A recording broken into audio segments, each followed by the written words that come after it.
This is my guide to film meta-language and specifically shot types. The learning intention for this is for you to be able to use these phrases in your own sentences to make coherent references to a film as text in an essay. So what you need to do with this video is basically rule up 3 columns. The left-hand column, you're just going to write the name of the shot so that you can keep track of what it's called. In the middle, you can either draw a picture, if I would prefer, or just write a description of what you typically see in this shot. And in the third column, this is the hardest part. You need to explain what typically this shot communicates to the audience. So for example, just a basic one, a low angle shot typically is used to show that the person being filmed is powerful over someone else, and then a high angle shot does the opposite, so it shows weakness. Obviously a good director can use these shots in different ways to communicate different things, but there is also like a rough standard film understanding for each shot type that is roughly coherent to link to each shot type. Alright, so these are your 3 basic shot types. So roughly 90% of all shots in a film will be these shots, so just sort of get used to them. The first one is a close-up. So the first shot type is a close-up. Here we have this example is a close-up of a face, but you could close up on anything, an item, a shoe, a foot, a limb, any part of the human body, or anything in particular. And something to keep in mind for a film, the amount of times you get a close-up of something is a pretty good indication that that might be a motif or something symbolic or something really important to the film. Second most common is a medium or a mid shot.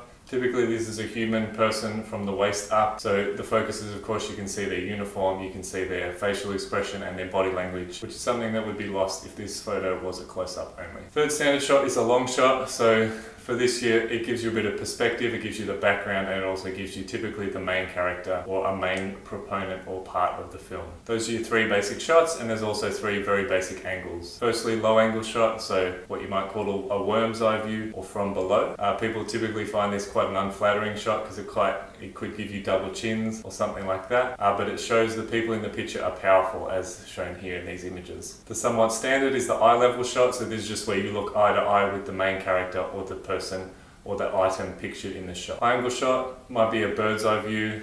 It's different to an aerial shot, obviously, due to the scope.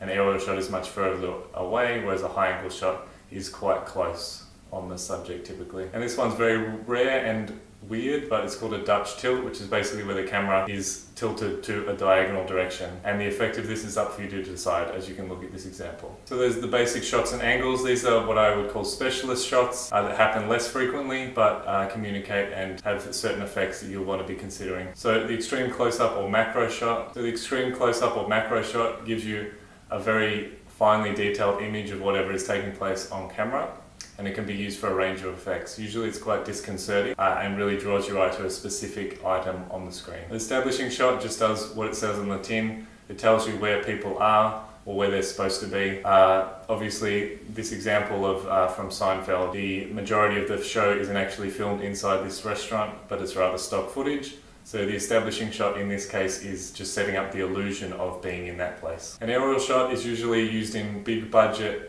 blockbuster movies. It gives a shot sort of an overview of where you are in the film, sets you up more than just an establishing shot, which is usually interior exterior shots. An aerial shot includes both of those, so you might have buildings, a lot of CGI, castles, houses, homes, tunnels in this case, and it just gives you a sense of scale. Over the shoulder shot is just used when 2 people are conversing, so you see a person's shoulder and perhaps the side of their head and the person talking to them, and then you get the reverse shot, which is the same but mirrored. So you see then the person listening's shoulder and perhaps their head and the person talking. And this introduces a rule that they call break the line. So you always have to be going from the same shoulder. Otherwise it gets a bit disconcerting if you suddenly change shoulders and the viewer finds it quite confusing. A point of view shot is just literally from the point of view of the person. So you might see their hands or their legs, or you might look down and see their knees pumping as they run, or them riding a bike, or a really famous one is, of course, driving a car.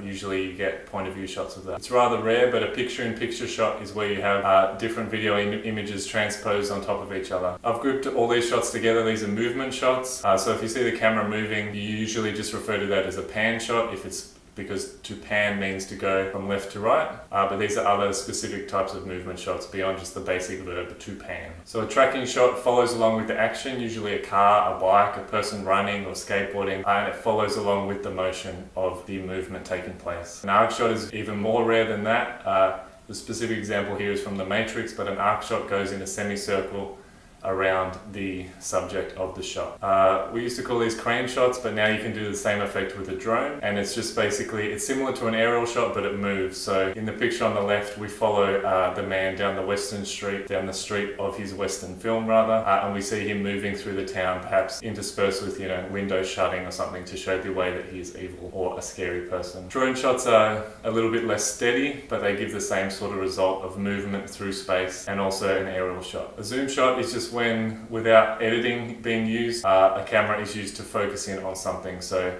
we move usually from a long shot to a mid shot, or from a mid shot to a close-up. Fisheye lens is a particular lens that gives the effect you can see on screen. It just sort of distorts or warps the outside of the image, so it looks something like a fishbowl. And the last shot is something I've called a pass-through shot, which is basically where you use CGI to pass through things that you shouldn't possibly or usually be able to do, such as a window or a wall, or in the case of this film.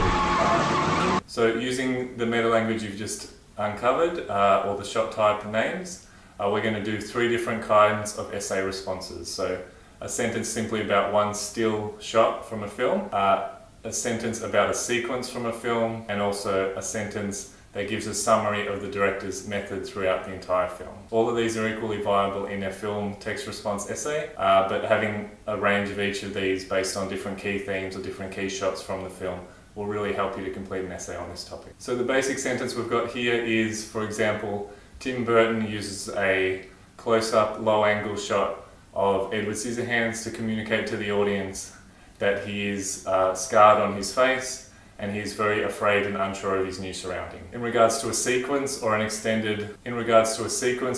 of a film, you use the same sort of language, but you're just going to use multiple shot types, and you're going to try and explain how they communicate something in particular. So for example, Tim Burton uses a range of 2 shots, close-ups and tracking shots when Edward first arrives in the suburb to show that Peg is being kind to him and that he is very excited by everything he sees. This influences the audience to realise how naive he is and how unaware he is of the entire world outside of where he lives. So this is a sentence to talk about the director's style as a whole across the entire film. So you might say something like, Burton uses a lot of point of view shots from Edward's perspective to ensure that the audience understands that they are meant to empathise with Edward rather than the other members of the town.